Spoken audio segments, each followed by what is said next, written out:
afternoon and welcome back to my YouTube channel Rishikul biology. Okay, तो बेटा आज के इस वीडियो लेक्चर में मैं आपको एक नए चैप्टर को डिस्कस कर रहा हूं, बॉडी फ्लूइड्स एंड सर्कुलेशन। अब आप में से कुछ बच्चे को ये डाउट हो सकता है कि सर जो सेल मैंने आपको पढ़ाया था, मतलब सेल साइज एंड शेप, जो मेरा लास्ट वीडियो लेक्चर था, क्या हम लोग सेल को डिसकंटिन्यू कर रहे हैं in between? No, not at all, absolutely not. Sale आपकी कंटिन्यू रहेगी due to some personal reasons. कुछ बच्चों को इसकी रिक्वायरमेंट है, तो इसके लिए उन बच्चों के लिए स्पेशली मैं इस चैप्टर के कुछ वीडियो बनाकर मैं उन्हें शेयर करूंगा, राइट। तो आप सारे बच्चे इस वीडियो के कंप्लीट होने के बाद, यानी कि इसके कुछ चैप्टर्स, कुछ वीडियो लेक्चर्स पढ़ने के बाद मैं आपको सेल के मैं आपको सेल को कंटिन्यू रखूंगा।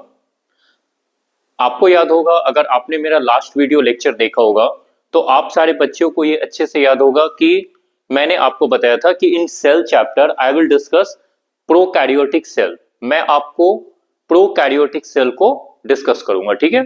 तो उसको हम लोग कंटिन्यू रखेंगे। कुछ वीडियो लेक्चर्स में ये बना रहा हूं, ये भी आपके काम की चीज है। तो आप सारे बच्चे क्लास 11th के इस चैप्टर को के वीडियो लेक्चर को अच्छे से देखें। और वीडियो स्टार्ट करने से पहले आप सारे बच्चों को मैं हर बार वीडियो लेक्चर में कहता हूं कि आप सारे बच्चे kindly subscribe my YouTube channel Rishikul biology, ठीक है। ऋषिकुल बायोलॉजी के नाम से मैंने इसका चैनल का नाम चेंज किया है। तो इस चैनल को आप लोग, यूट्यूब चैनल को पहले तो सब्सक्राइब कर लो, क्योंकि आप देखोगे जब तक आप सब्सक्राइब नहीं करते हो तब तक जो भी मैं वीडियो लेक्चर्स बनाऊंगा और अपलोड करूंगा तो आप बच्चे को ये नहीं पता चलेगा कि वीडियो कब बनी और कब अपलोड हुई, ठीक है। तो पहले सारे बच्चे आप लोग अपलोड कर लें। दूसरी बात, सारे बच्चे आप लोग सब्सक्राइब कर लें।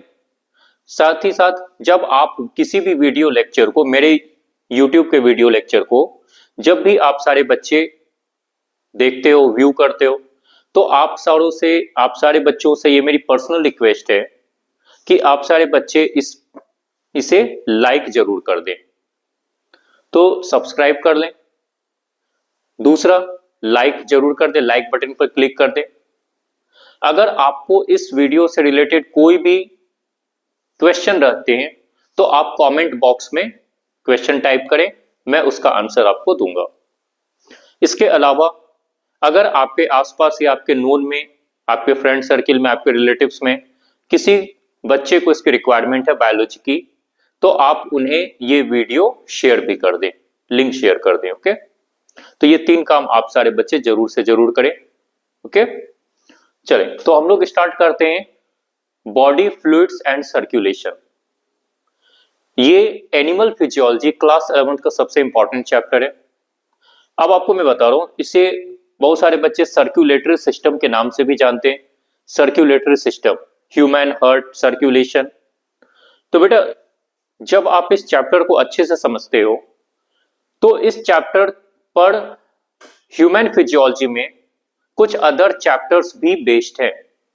जैसे आप अगर हार्ट और सर्कुलेटरी सिस्टम के कॉन्सेप्ट को अच्छे से समझ जाते हो तो definitely excretory system, respiratory system, तो ये 3 सिस्टम आपको क्या होते हैं, इससे डायरेक्टली लिंक्ड है, जो कि आपको समझने में काफी इजी हो गए, ठीक है। ये डायरेक्टली लिंक्ड है ये दोनों चैप्टर्स। तो इसलिए सर्कुलेटरी सिस्टम, या ऐसा कहा जाए बॉडी फ्लूइड्स एंड सर्कुलेशन, इसे समझना इंपॉर्टेंट है, ओके। तो आज के वीडियो लेक्चर में मैं आपको, जैसे मैंने आपको बताया था, 20-30 मिनट्स के वीडियो, शॉर्ट ड्यूरेशन के वीडियो लेक्चर्स में बनाता रहूंगा और आपको मैं ग्रुप में शेयर करता रहूंगा, राइट। तो पहला देखो, इस पूरे में आपको क्या पढ़ना है कि बॉडी फ्लूइड्स क्या होते हैं एंड सर्कुलेशन क्या होती है। आप सारे बच्चे बिल्कुल सिंपल सा आंसर करें, मुझे बिल्कुल सिंपल सी बात बताएं। हमारे और किसी भी ऑर्गेनिज्म में, ह्यूमन में, आपने अपने आप को सरवाइव करने के लिए न्यूट्रिएंट्स लिया।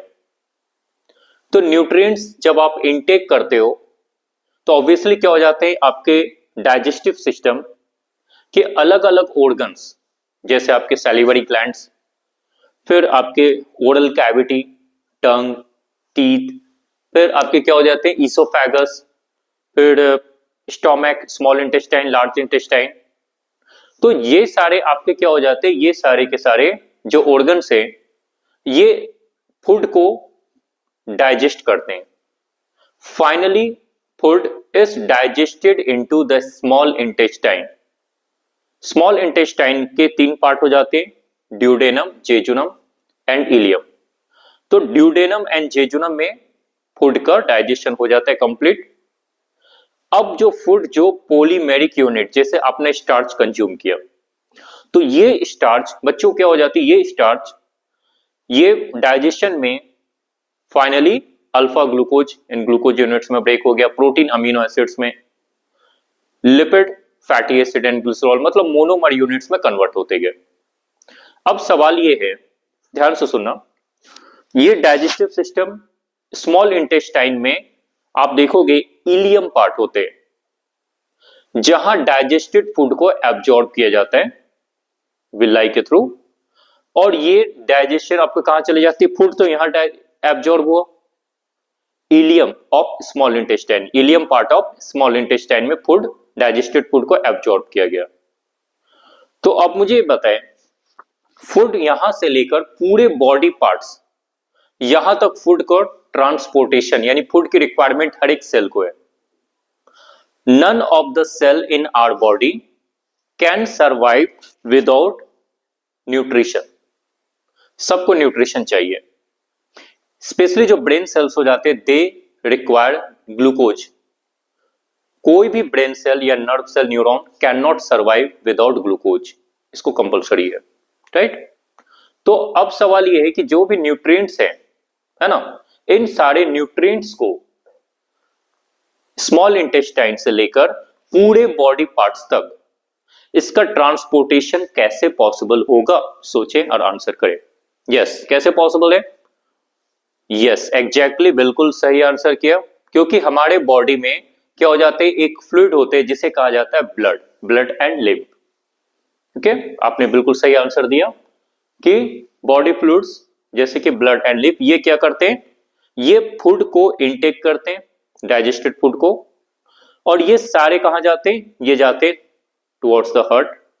हार्ट से फिर ये पूरे बॉडी, हार्ट क्या करती है, पूरे बॉडी को ये सप्लाई कर देती है। तो ब्लड जहां जहां जाती है ये साथ न्यूट्रिएंट्स को ले जाती है। तो अब आपने ये समझा कि हमारे बॉडी में फ्लूइड्स को हम लोग पढ़ेंगे, डिटेल में पढ़ेंगे, चूंकि चैप्टर भी लेंथी है तो इसलिए मैं इसको शॉर्ट वीडियो करके 30 मिनट्स के 35 मिनट्स के वीडियो बनाकर अपलोड करके आपको मैं शेयर कर रहा हूं, राइट, सो दैट आप इस चैप्टर को अच्छे से डिटेल में पढ़ सकें। आप सारे बच्चे ने देखा होगा कि इसके पहले भी जो सेल मैंने स्टार्ट किया था, पूरी बायोलॉजी में 11th एंड 12th की बायोलॉजी में कोई भी चैप्टर हो जाए, इसे मैं बिल्कुल डिटेल एक्सप्लेनेशन के साथ बिल्कुल इजी वे में आपको प्रेजेंट करूंगा। मतलब आपको इतना बता दिया जाए कि आपको बायोलॉजी में नीट के लिए 11th 12th के लिए कहीं भी इससे ज्यादा की रिक्वायरमेंट ना हो, more than sufficient for NEET.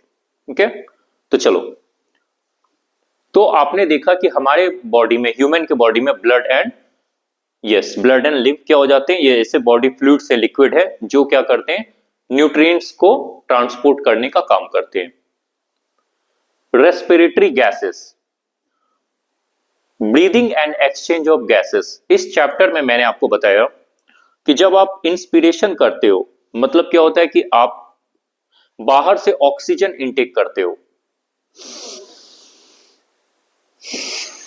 Expiration यानी एक्सहेलेशन ऑफ कार्बन डाइऑक्साइड। तो इस प्रोसेस में मैंने क्या किया, इस प्रोसेस में बच्चों मैंने किया intake of oxygen, oxygen consume किया और CO2 रिलीज किया आउटसाइड एनवायरनमेंट। क्लियर?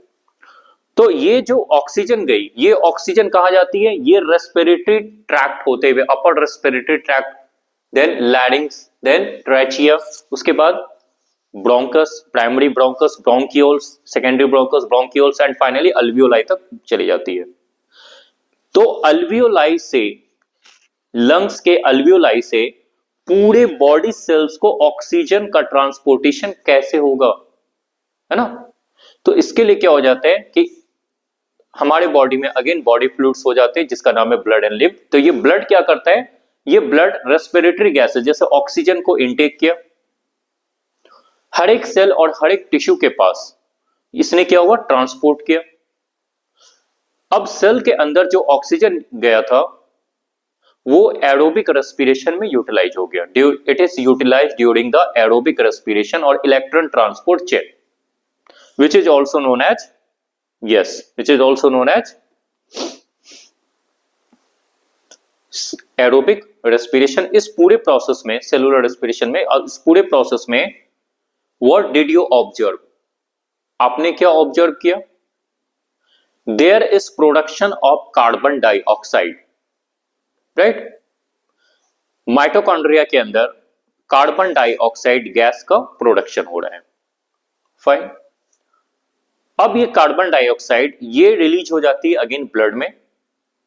तो यही ब्लड पूरे बॉडी पार्ट्स के हर एक सेल से जो कार्बन डाइऑक्साइड कंटेनिंग ब्लड है, मतलब ब्लड कंटेनिंग कार्बन डाइऑक्साइड या डीऑक्सीजनेटेड ब्लड, इसे क्या करता है, इसे वापस लंग्स तक पहुंचाता है और वहां से ये बॉडी से बाहर एक्सपीरेशन में ये क्या हो जाती है, बाहर चली जाती है, राइट।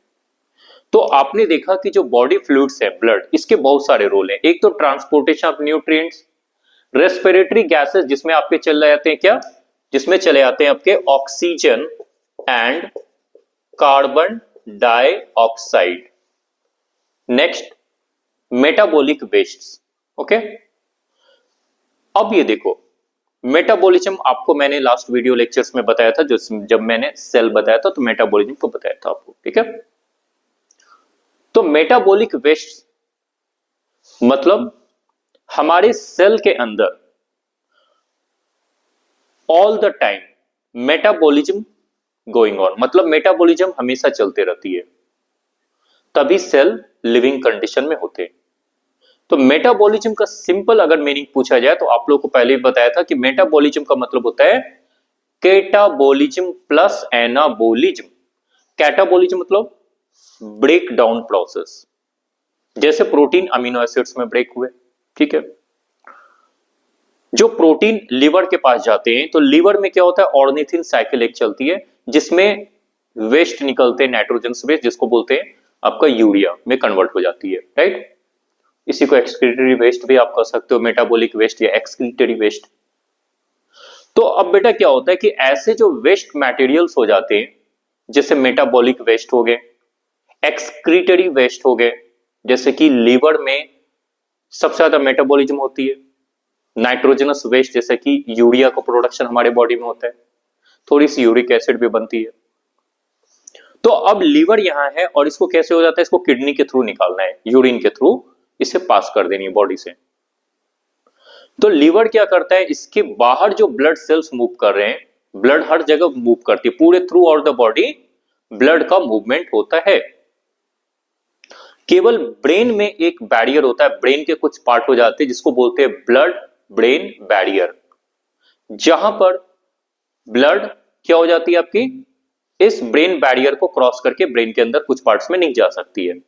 बाकी सारे पार्ट्स में लगभग क्या हो जाते हैं, हाँ कुछ पार्ट्स हो गए जैसे हेयर हो गए, नेल्स हो गए, यहां पर ब्लड नहीं पहुंचती है, यहां पर डिफ्यूजन के थ्रू न्यूट्रिएंट्स और गैसेस का एक्सचेंज होता है, राइट। तो यहां से लीवर से इसने मेटाबॉलिक वेस्ट को कलेक्ट किया, एक्सक्रीटरी वेस्ट को कलेक्ट किया और ये वापस क्या हो जाती है, किडनी के थ्रू इसको ये बाहर निकाल दी जाती है। हार्मोन्स, हमारे बॉडी में जितने भी फंक्शंस होते हैं, जैसे आप देखोगे बिल्कुल सिंपल से मैं बात करूं, ग्लाइकोलिसिस के लिए मतलब ग्लूकोज की एंट्री सेल के अंदर, जब तक ग्लूकोज सेल के अंदर नहीं जाएगा तब तक क्या होती है, ग्लाइकोलिसिस और क्रेब्स साइकिल के प्रोसेस पॉसिबल नहीं है, ठीक है। तो बेटा क्या हो जाएगा, जब ग्लूकोज सेल के अंदर जाएगा तभी तो ग्लाइकोलिसिस क्रेब्स साइकिल होगा, तभी तो एटीपी बनेंगे। तो इसके लिए एक हार्मोन रिस्पॉन्सिबल होता है, जल्दी से बेटा आप उसका नाम बताओ। वेरी गुड आंसर बताया आपने, इंसुलिन हार्मोन, ठीक है। तो इंसुलिन कौन सी रिलीज करता है, इंसुलिन हार्मोन रिलीज करता है हमारे पैनक्रियाज में एक सेल होता है जिसका नाम होता है बीटा सेल्स। तो ये हार्मोन तो पैनक्रियाज ने रिलीज कर दिया। इसी तरह से क्या हो जाता है कि बहुत सारे हार्मोन्स हो जाते हैं पिट्यूटरी ग्लैंड से, एड्रिनल ग्लैंड से, ठीक है। तो इस तरह से बहुत सारे ग्लैंड है जिसको कि हम लोग लास्ट चैप्टर में पढ़ेंगे डिटेल में। तो ये जो भी हार्मोन रिलीज करते हैं, कुछ हार्मोन तो हो जाते हैं कि इनके पास डक्ट्स होते हैं जिसके थ्रू क्या होता है ये टारगेट साइट पर रिलीज कर दिया। लेकिन बहुत सारे हार्मोन्स ऐसे हो जाते हैं जो डक्टलेस, मतलब ऐसे एंडोक्राइन ग्लैंड जो हो जाते हैं, एंडोक्राइन ग्लैंड्स के जो भी सिक्रीशन होते हैं, जो भी हार्मोन सिक्रीट करते हैं, वो क्या हो जाते हैं, वो सारे हार्मोन्स आपके ब्लड में डायरेक्टली डिस्चार्ज किए जाते हैं। क्लियर? तो ऐसे सारे हार्मोन्स को आपका कहा जाता है these are directly discharge into blood, और ये ब्लड के थ्रू ही क्या हो जाते हैं अपने टारगेट साइट पर चले जाते हैं। ठीक है। तो आप देखोगे इनके फर्स्ट रोल मतलब कि ट्रांसपोर्टेशन, इन सारी चीजों का ट्रांसपोर्टेशन कब पॉसिबल है, जब हमारे बॉडी में बॉडी फ्लूइड्स हो, ब्लड हो, लिम्फ हो, right. Dissipation of heat through out the body. आपको ये बात समझाने के लिए अभी का मौसम बहुत ही अच्छा है, ठीक है। I think every one is enjoying winter season, ठीक है। सारे बच्चों को ठंड लग रही होगी, मुझे भी लग रही है, मैंने भी जैकेट पहना है, आप बच्चे भी वीडियो देख रहे हैं, ठीक है, ब्लैंकेट में छिपकर। यस। तो बेटा क्या होता है कि हीट, आप देखोगे कि आपने ये सारे पार्ट क्या हो जाते हैं, ये आपके क्या हो रहे हैं, एक्सपोज्ड है, मतलब मैंने यहाँ पे कवर नहीं किया है, हाथ वगैरह कवर नहीं किया है। अब क्या होता है कि मैं चला गया बाहर, ठीक है, मतलब जहां पर ठंड लग रही है, ये आप देखोगे हाथ बिल्कुल कोल्ड हो जाते हैं, ठंड में होते हैं ना, काफी ठंड लग रही है, सर में ठंड लग रही है। लेकिन फिर भी ऐसा होता है कि आप देखोगे कि थोड़ी देर बाद जब आप वापस आते हो तो देखोगे कि ये पार्ट ऐसा नहीं होता कि ये हैंड का ये जो पार्ट जो एक्सपोज था, तो ये क्या हो जाता है, बिल्कुल ही ठंड में हो जाता है। थोड़ी देर बाद क्या होता है, ये नॉर्मल हो जाती है। क्यों? क्योंकि हमारे बॉडी में हर एक सेल के अंदर जब हीट जनरेट होती है ना, क्योंकि हमारे सेल के अंदर जब मेटाबॉलिक प्रोसेस होते हैं, तो उस मेटाबॉलिज्म के कारण क्या होती है, यस, उसमें हीट जनरेशन का काम होता है, हीट जनरेट होती है, एक्सोथर्मिक प्रोसेस होते हैं। तो ये हीट टेम्परेचर, बॉडी टेम्परेचर बढ़ाती है, जिसके कारण क्या होता है कि ब्लड का काम है पूरे बॉडी में क्या होता है, सर्कुलेट करना। तो ये हीट क्या हो जाती है कि इस सर जो एक्सपोज्ड पार्ट थे, यहां पर ये ट्रांसफर हो जाती है। इसलिए आप देखोगे कि थोड़ी देर के बाद आप क्या होते हो कि ये हाथ बिल्कुल ठंड में ऐसा नहीं होता, ये क्या होता है थोड़ी देर बाद नॉर्मल टेम्परेचर पर आ जाता है ना। क्योंकि जो मान लो यहां से हीट एब्जॉर्ब किया, हीट ब्लड यहां से जाता है, यहां पर टेम्परेचर ज्यादा, तो ये हीट क्या होता है यूनिफॉर्मली डिस्ट्रीब्यूट हो जाता है थ्रू आउट द बॉडी, और इस कारण से हम क्या हो जाते हैं कि पूरे बॉडी में हीट मिल जाती है, जिसके कारण हम लोग बच जाते हैं, राइट। तीसरी बात भी कर दें, प्रोटेक्शन अगेंस्ट डिजीज। अब आप बोलोगे सर बॉडी फ्लूइड्स प्रोटेक्शन कैसे करती है, ध्यान से सुनो, लिसन केयरफुली। जब मैं आपको ब्लड के बारे में बताऊंगा तो ब्लड में क्या हो जाते हैं, इसके अगले वीडियो लेक्चर में मैं आपको प्लाज्मा, आरबीसी, डब्ल्यूबीसी, प्लेटलेट सबको मैं डिटेल में डिस्कस करूंगा, ठीक।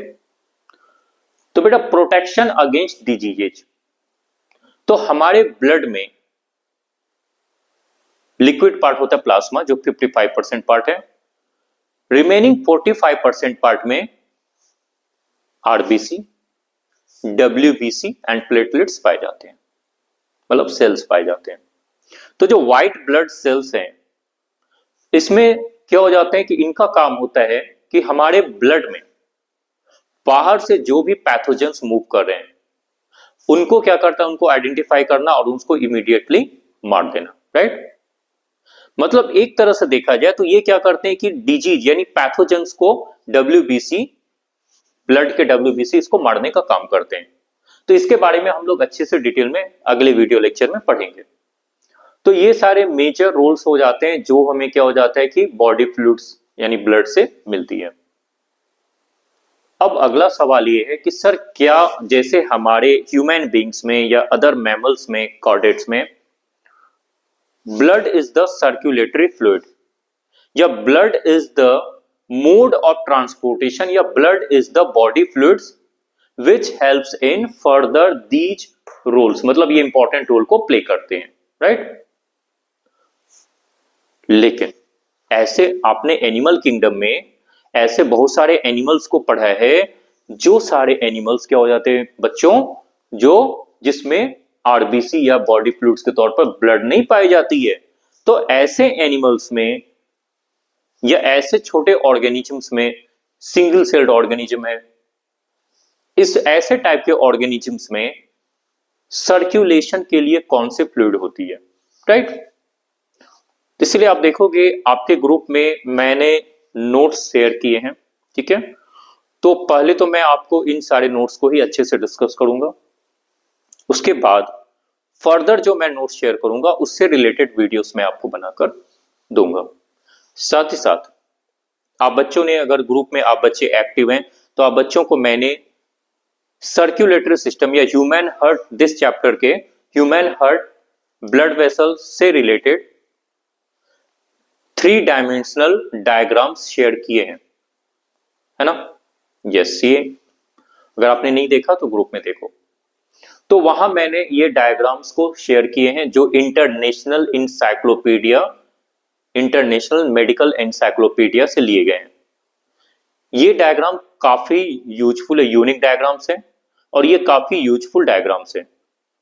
अगर आपको कोई भी नोट्स या कोई भी ऐसा इमेज जिसे दिखने में प्रॉब्लम हो रही है, तो आप इसे जूम आउट करो, आपको ये क्लियरली दिखाई देगा, ठीक है। चले, तो बेटा ऐसे कौन सी बॉडी फ्लूइड्स, तो जैसे आप चलते लोअर से हायर एनिमल्स की ओर, तो सबसे पहले बिल्कुल लोअर से स्टार्ट करते हैं।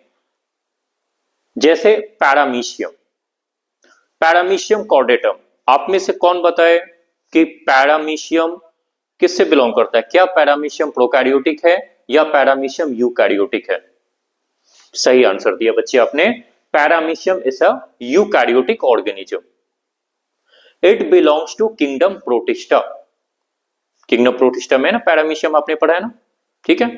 It has character of both plants and animals, वो सब आगे डिस्कस करें। तो पैरामीशियम में आप देखो सिंगल सेल में आप क्या देखोगे, जो यूकैरियोटिक सेल्स हैं इसके अंदर न्यूट्रिएंट्स को मेटाबोलाइज होने के लिए क्या होता है, इसके प्रोटोप्लाज्म या साइटोप्लाज्म को मूवमेंट करना पड़ता है, राइट। तो आप ये देखें पैरामीशियम में आप क्या देखोगे, यहां क्या हो जाते हैं, यहां जो साइटोप्लाज्म हो जाते हैं, ये साइटोप्लाज्म क्या होते हैं, ऐसे साइक्लिक वे में मूव करते रहते हैं, इसको कहा जाता है साइक्लोसिस। याद करो प्रोकैरियोटिक सेल में जो बैक्टीरियल सेल होते हैं उसमें साइक्लोसिस जैसी कोई चीज नहीं होती, मतलब बैक्टीरिया का साइटोप्लाज्म स्टैटिक होता है, मूवमेंट को शो नहीं करता है। ये बात क्लियरली मैं आपको, मतलब कि अभी तो प्रोकैरियोटिक सेल को नहीं पढ़ाया है, वीडियो लेक्चर नहीं बनाया है, तो जब मैं वीडियो लेक्चर उसका बना के शेयर करूंगा तो उसमें आपको ये मिल जाएगा, ठीक है। तो साइक्लोसिस मतलब ये साइक्लिक वे में ये आपके मूव करते रहते हैं। तो यूकैरियोटिक सेल में दो तरह से जनरली क्या होता है कि इसके अंदर की जो लिक्विड हो जाती है यानी साइटोप्लाज्म वो मूव करते हैं, कभी कभी ये एट के जैसा मूव करते हैं, मतलब इस वे में मूव करते हैं, क्लॉकवाइज, क्लॉकवाइज, एंटी क्लॉकवाइज, या फिर आपका साइक्लिक वे में इस तरह से क्लॉकवाइज एंटी क्लॉक इस तरह से मूव करते रहते हैं, ठीक है।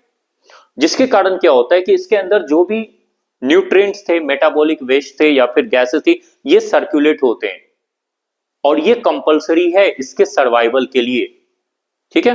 तो ये कहलाता है सेल के अंदर चूंकि ये सर्कुलेशन हो रही है इसलिए इसको कहा जाता है इंट्रासेल्युलर सर्कुलेशन। इंट्रा मतलब सेल के अंदर। अब मुझे बताएं मल्टीसेलुलर ऑर्गेनिजम्स में, जैसे पोरीफेरा से स्टार्ट करें, आपने एनिमल किंगडम पढ़ा है, तो animal kingdom starts with Porifera यानी स्पॉन्जेज टू कॉर्डेटा, जिसमें कि मैमल्स तो आपको पढ़ना है और स्पेशली ह्यूमन सर्कुलेटरी सिस्टम पढ़ना है, ठीक है। तो बेटा यहां आप देखोगे कि इसको कहा जाता है सेल से बाहर यानी एक्स्ट्रा सेलुलर सर्कुलेशन। आप में से जिन बच्चों ने अभी तक मेरे भेजे हुए नोट्स को व्हाट्सएप ग्रुप पे नहीं देखा है, अभी के अभी आप उस नोट्स को एक बार पढ़ें मैं आपको जो वीडियो लेक्चर में बना रहा हूं उसके नोट्स मैंने ऑलरेडी आपको पहले शेयर कर दिए हैं, ठीक है। तो सारे बच्चे अच्छे से वीडियो नोट्स को सामने रखो, एनसीईआरटी सामने रखो और ये वीडियो लेक्चर साथ में देखो, सुनो, ठीक है। और जब भी लाइक जरूर करना और लाइक के साथ साथ उस पे, ठीक है, आप सब्सक्राइब जरूर कर दें, ओके। तो एक्स्ट्रा सेलुलर सर्कुलेशन अलग अलग ऑर्गेनिजम्स में यानी अलग अलग एनिमल ग्रुप्स में अलग अलग टाइप से होते हैं। जैसे पैरेन्काइमल सर्कुलेशन मैंने आपको बताया, ठीक है। स्पॉन्जेज वाटर कैनाल सिस्टम को यूज करता है और स्पॉन्जेज किस टाइप से अपने आप को ये करता है, पैरेन्काइमल बॉडी कैविटी सर्कुलेशन। उसके बाद हम लोग चलेंगे लोअर एनिमल से हायर एनिमल्स की ओर। तो आप देखोगे जैसे आप लोअर से हायर एनिमल्स की ओर मूव करते हो तो यहां सिस्टम क्या होते जाते हैं, यस, सिस्टम एडवांस होते जाते हैं, है ना। तो अगले वीडियो लेक्चर में मैं आपको एक्स्ट्रा सेलुलर सर्कुलेशन डिस्कस करूंगा। अब सवाल यह है कि सर इस पूरे चैप्टर में पढ़ना क्या है। 1 मिनट। बॉडी फ्लूइड्स, पहले तो मैं आपको पढ़ाऊंगा extra cellular circulation in different animals. After that body fluids के बारे में, मतलब पहले आपको पढ़ना है ब्लड, लिम्फ, ब्लड के पूरे टाइप्स, प्लाज्मा, सेल्स, सबको डिटेल में पढ़ना है।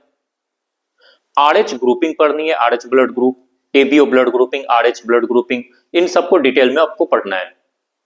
उसके बाद फिर मैं आपको बताऊंगा इस पर सर्कुलेशन, मतलब open close circulatory system, human heart की anatomy, functioning of human heart, और लास्ट में आपको पढ़ना है disease related with the human heart, ठीक है। तो ये सारी चीज आपको पढ़नी है। न्यू एनसीईआरटी को भी मैं आपको डिस्कस करूंगा line by line video lecture में। तो बेटा जब तक आपकी क्लासेस ओपन नहीं हो रही हैं, ऑफलाइन क्लासेस, तब तक फिलहाल के लिए आप सारे बच्चे इसको अच्छे से पढ़ें, समझें। और चूंकि यहां पर वीडियो लेक्चर में ऐसी कोई टाइम की कमी नहीं है तो आप सारे बच्चे इस पे इजीली इसको पढ़ सकते हैं, ठीक है। आपका अपना यूट्यूब चैनल है, फिर से मैं आपको कह रहा हूं इसको लाइक जरूर कर दे जब आप देखते हो। कोई डाउट होता है तो आप कमेंट बॉक्स में क्वेश्चन पूछ लें। सब्सक्राइब जरूर से जरूर करें, क्योंकि जब तक आप सब्सक्राइब नहीं करोगे तो जब भी मैं अगला वीडियो लेक्चर बनाऊंगा आपको इंफॉर्मेशन नहीं मिल पाएगी, ठीक है। इस वीडियो लेक्चर की कहीं कोई प्राइस नहीं है, 0 रुपए प्राइस है, मतलब कोई कॉस्ट नहीं है, ठीक है। तो इसलिए मैं आपको बता रहा हूं कि आप इसको सब्सक्राइब जरूर कर लें और जो भी आपके नोन में है या फ्रेंड्स हैं उनको आप शेयर जरूर कर दें, ठीक है। Okay, thank you to all of you, enjoy your winter break, है ना, and please go through your topics and your class notes and this video lecture. Thank you to all of you to watch my video. Thank you.